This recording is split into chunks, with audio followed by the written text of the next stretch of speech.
할렐루야! 오늘도 주님께서 우리와 함께 하심을 함께 믿음으로 바라보길 원합니다. 어떤 상황 속에서도 우리가 주님과 함께 걸어갈 때 주님께서 우리를 보호하시고 그 생명으로 또한 선한 열매로 그 믿음으로 승리할 수 있도록 인도해 주실 것입니다. 주님께 눈을 고정하고 주님 생각하고 주님을 묵상하고 말씀을 지켜 행하며 성령의 도우심 가운데 오늘 하루도 믿음으로 승리하시길 예수 그리스도로 축원드립니다. 12월 13일 월요일 아침 예배 성삼위 하나님께 올려드립니다. 우리 다 함께 사도신경으로 신앙을 고백하며 이 아침을 시작하기 원합니다. 전능하사 천지를 만드신 하나님 아버지를 내가 믿사오며 그 외아들 우리 주 예수 그리스도를 믿사오니 이는 성령으로 잉태하사 동정녀 마리아에게 나시고 본디오 빌라도에게 고난을 받으사 십자가에 못 박혀 죽으시고 장사한 지 사흘 만에 죽은 자 가운데서 다시 살아나시며 하늘에 오르사 전능하신 하나님 우편에 앉아 계시다가 저리로서 산자와 죽은 자를 심판하러 오시리라. 성령을 믿사오며 거룩한 공예와 성도가 서로 교통하는 것과 죄를 사하여 주신 것과 몸이 다시 사는 것과 영원히 사는 것을 믿사옵나이다. 아멘. 오늘 하나님의 말씀은 요한계시록 18장 1절부터 8절까지입니다. 요한계시록 18장 1절부터 8절까지입니다. 이 일 후에 다른 천사가 하늘에서 내려오는 것을 보니 큰 권세를 가졌는데 그의 영광으로 땅이 환하여지더라. 힘찬 음성으로 외쳐 이르되 무너졌도다 무너졌도다 큰 성 바벨론이여 귀신의 초소와 각종 더러운 영이 모이는 곳과 각종 더럽고 가증한 새들이 모이는 곳이 되었도다. 그 음행의 진노의 포도주로 말미암아 만국이 무너졌으며 또 땅의 왕들이 그와 더불어 음행하였으며 땅의 상인들도 그 사치의 세력으로 치부하였도다 하더라. 또 내가 들으니 하늘로부터 다른 음성이 나서 이르되 내 백성아 거기서 나와 그의 죄에 참여하지 말고 그가 받을 재앙들을 받지 말라. 그의 죄는 하늘에 사무쳤으며 하나님은 그의 불의한 일을 기억하신지라. 그가 준 그대로 그에게 주고 그의 행위대로 갑절을 갚아주고 그가 섞은 잔에도 갑절이나 섞어 그에게 주라. 그가 얼마나 자기를 영화롭게 하였으며 사치하였든지 그만큼 고통과 애통함으로 갚아주라. 그가 마음에 말하기를 나는 여왕으로 앉은 자요 과부가 아니라 결탄코 애통함을 당하지 아니하리라 하니 그러므로 하루 동안에 그 재앙들이 이르니니 곧 사망과 애통함과 흉년이라. 그가 또한 불에 살라지리니 그를 심판하시는 주 하나님은 강하신 자이심이라. 아멘. 하나님의 말씀입니다. 요한은 하늘에서 내려온 다른 천사가 바벨론의 무너짐을 선언하는 모습을 봅니다. 또 하늘에서 나온 다른 음성이 하나님의 백성에게 바벨론에서 나와서 그 죄와 재앙에 함께하지 말라라고 하는 말씀을 듣습니다. 그 음성은 자기를 영화롭게 여기던 바벨론이 하루 만에 재앙을 받아 고통과 애통함을 당할 것이라고 전하는 메시지입니다. 오늘 본문의 말씀은 7 대접 재앙에 의해 파괴된 세속 문명의 총체를 상징하는 큰 성 바벨론의 멸망을 다각도에서 재조명하고 있습니다. 여기서는 음녀와 음녀가 탄 짐승의 비밀 및 짐승의 배반에 의한 음녀의 파멸을 예고하고 있는 17장 7절에서 18절에 이어 바벨론의 붕괴를 예고하고 있고 성도를 향한 도망갈 것을 경고하고 있는 내용이 담겨져 있어요.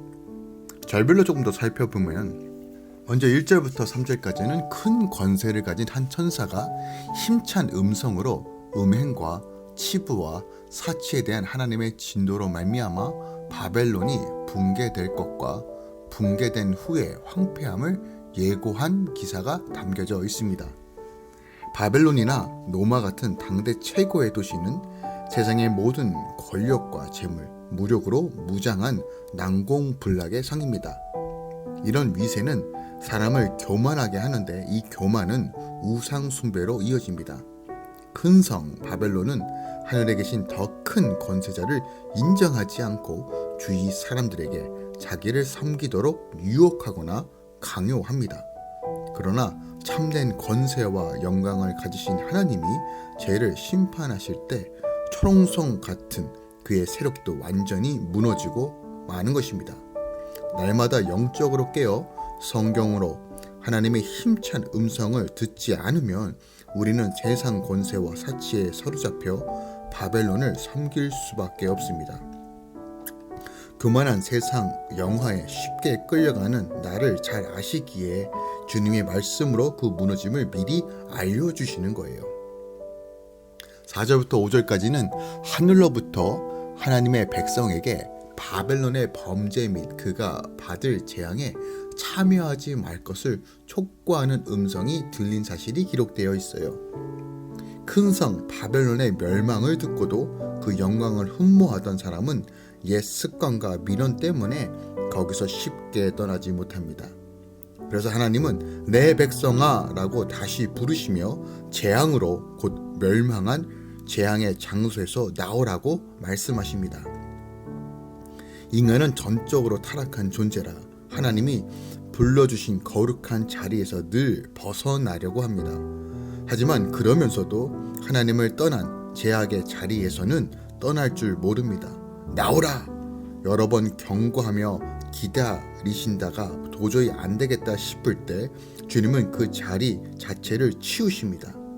하지만 세상 사람들이 멸망으로 여기는 이 사건도 하나님의 백성에게는 하나님이 직접 손을 들어 죄의 자리에서 탈출하게 하시는 출애굽의 사건이 된다는 것이죠. 6절부터 8절까지는 하늘의 음성이 교만하고 사치하며 음행하고 우상 숭배한 바벨론을 그 죄에 합당하게 지은 행위대로 벌어요 하루 동안에 사망과 애통과 흉령과 불과 같은 재앙이 이르게 할 것이라는 심판을 선언하고 그 심판을 수행하시는 하나님은 강력한 분이심을 밝히고 있습니다. 그리고 그 심판이 반드시 성취될 것을 강조하고 있어요. 모든 사람에게 죽임은 한순간에 임합니다. 영생과 영벌을 결정할 마지막 심판도 이렇게 예상하지 못할 때 갑자기 일어납니다. 큰 성 바벨론처럼 권세에 취해 스스로 여왕으로 여기며 방탕했던 사람들에게 하나님이 갑절의 고통과 애통함으로 갚겠다라고 말씀하십니다. 유언한 인간은 정의를 알면 그대로 행할 능력이 없거나 능력이 있으면 정의롭게 행하지 못합니다. 그래서 인간의 힘으로는 참된 심판을 내릴 수 없습니다. 의롭고 강하신 하나님만이 유일한 심판자이십니다. 하나님의 형상을 회복하는 길은 나의 어설픈 정의감과 능력으로 심판자 흉내를 내는 것이 아니요 오직 예수님처럼 나를 부인하고 날마다 내 십자가를 지고 주님을 따르는 것입니다. 오늘 본문 말씀을 통해서 다시 한번 깊이 묵상할 내용이 무엇이 있을까요? 6절부터 8절까지를 한 번 더 묵상해 보기 원합니다. 6절을 보면 악인들의 행위에 대한 하나님의 보응 원칙이 언급되어 있어요. 즉 그가 행한 대로 갑절로 갚아주고 그의 썩은 잔에도 갑전이나 섞어 그에게 줄 것이다 라고 말합니다. 하나님께서는 악인의 행위에 따라 보응하시되 갑절로 물으실 것이다 라고 얘기합니다. 갑절 배상은 구약 여러 곳에서 발견되는데 형벌 방법으로서 그 범법자의 행한 죄가 너무도 추악하고 끔찍한 것이기에 내려지는 매우 무거운 형벌입니다. 본문에서 이러한 갑절 배상을 언급한 것은 죄악에 대한 하나님의 엄격한 심판을 강조하기 위해서요. 하나님은 인자가 한이 없으시고 긍휼과 자비가 풍성하신 분입니다. 그러나 동시에 당신을 떠나 당신을 거역하고 교만하며 오만 불손한 자들, 그리고 끝까지 회개하지 않고 죄를 고집하는 자들에게는 최후의 날에 가차없이 철저하게 그 행위대로 심판하시는 공의로우신 분이십니다. 다시 말해서 하나님은 죄인은 긍휼히 여기시되 죄는 용납하지 않으시는 분입니다. 그러므로 죄인을 구원하시기 위해 화목제물이 되신 그리스도를 믿지 아니하고 끝까지 계속해서 하나님께서 대적하여 음행과 우상 숭배와 사치를 일삼고, 또한 그러한 죄악을 세상에 조장하는 바벨론과 그 바벨론을 쫓는 무리들이 하나님의 공의의 심판을 받는 것은 너무도 당연한 것입니다. 하나님의 이러한 보응의 법칙은 예레미야 선지자를 통해 옛 바벨론에 대한 심판의 메시지에서도 주어진 바 있습니다. 예레미야 16장 18절에 이렇게 기록되어 있습니다. 내가 위선 그들의 악과 죄를 배나 갚을 것은 그들이 그 미운 물건의 시체로 내 땅을 더럽히며 그들의 가증한 것으로 내 산업에 가득하게 하였기 때문이다 라고 말합니다. 다시 예언하기를 그 사면의 소리를 질러 칠지어다 그가 항복하였고 그 보장은 무너졌고 그 성벽은 해파되었으니 이는 여호와의 보수하시는 것이다. 그의 행한 대로 그에게 행하여 보수하라 라고 예레미야 50장 15절에도 기록되어 있습니다. 본문 말씀이 우리 성도들이 악을 악으로 보응하라는 가르침은 아닙니다. 결코 그렇게 이해해서는 안 됩니다. 우리 자신이 스스로 보응하려고 나서서는 안 된다는 거예요. 왜냐하면 원수 갚는 것은 하나님께 속하였기 때문이다라고 다시 한번 오늘 본문에 명시하고 있습니다. 또한 우리는 원수를 용서하는 삶을 추구할 것을 명령받은 그리스도의 제자입니다. 너희를 저주하는 자를 위하여 축복하며 너희를 목욕하는 자를 위하여 기도하라 라고 누가복음 6장 28절에도 교훈하고 있습니다. 그리고 사도 바울도 데살로니가 교인들을 향해 삼가 누가 누구에든지 악으로 악을 갚지 말게 하고 오직 피차 대하든지 모든 사람을 대하든지 항상 선을 쫓으라 라고 데살로니가전서 5장 15절에도 말하고 있습니다. 그리고 로마서 12장 21절에도 선으로 악을 이기라 라고 말합니다.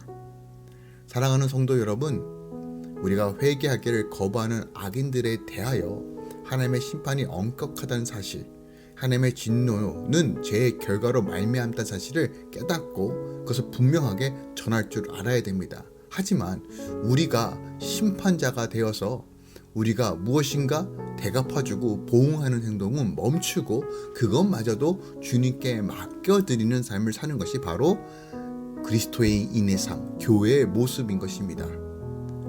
오늘 본문 말씀을 통해서 하나님께서 행한 대로 갚아주신다는 이 말은 우리에게 절절한 복음이며 소망이며 또한 희망과 소망의 메시지입니다. 또한 이 모든 것들이 하나님의 손안에 있다는 하나님의 언약의 성취요 선포입니다.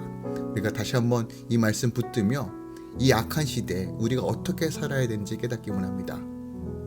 하나님께로 돌아올 수 있도록 우리가 증거하고 또한 그 모든 것들 결과도 주님께 맡겨드리며 순결한 신부로 사는 삶, 이것이 바로 그리스도인의 삶입니다. 오늘도 이것이 승리하는 비결이며 또한 우리가 마지막 때를 살아가는 삶의 모습입니다. 오늘도 주님 바라보며 묵묵하게 걸어가시길 예수 그리스도 이름으로 축원드리고 부탁드립니다. 기도하겠습니다. 사랑하는 주님, 요한계시록 말씀을 통해서 이 바벨론과 같은 이 악한 나라가, 이 때가, 이 세상이 곧 심판받을 거라는 사실을 우리가 분명하게 봅니다. 주님께서 분명히 행한 대로 갑절로 갚아주시겠다고 말합니다. 우리가 이 사실을 기억하기 원합니다. 지금 당장 내가 피부치에 느껴지지 않는다고, 이것이 당장 급해 보이지 않는다고 안일하게 생각하는 것이 아니라 심판이 온다는 사실을 기억하고 늘 우리 삶을 점검해보며 성령 안에서 죄를 미워하고 거룩한 삶으로 나아갈 수 있는 훈련 가운데 또한 이것을 이겨낼 수 있는 믿음과 힘을 더하여 주시옵소서. 또한 이 마지막 때에 우리가 어떻게 살아야 되는지를 깨닫고 또한 믿음으로 이 약한 세대를 향해 예수 그리스도의 복음을 증거하며 이 땅 가운데 하나님 나라가 도래되고 선포될 수 있도록 우리 안에 거룩한 열정을 허락하여 주셔서 믿음으로 풀어내며 복음을 증거하는 삶으로 우리 인도하여 주시옵소서. 하나님, 특별하게 이 12월 올 한 해를 마무리하면서 여전히 우리 안에 용서하지 못하고 또한 베푸지 못하고 사랑하지 못했던 마음들이 다 눈 녹듯이 사라지고 하나님의 사랑과 은혜로 충만하게 채워져서 나눠주고 베풀어주고 섬기며 그리스도의 사랑이 풍성해지는 시간 될 수 있도록 주님 선하게 인도하여 주시옵소서.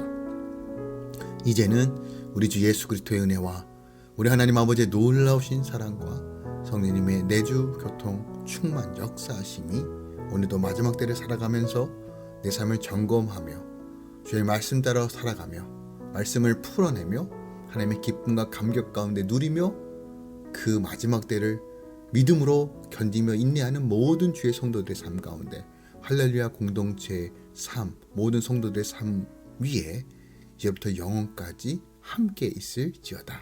아멘.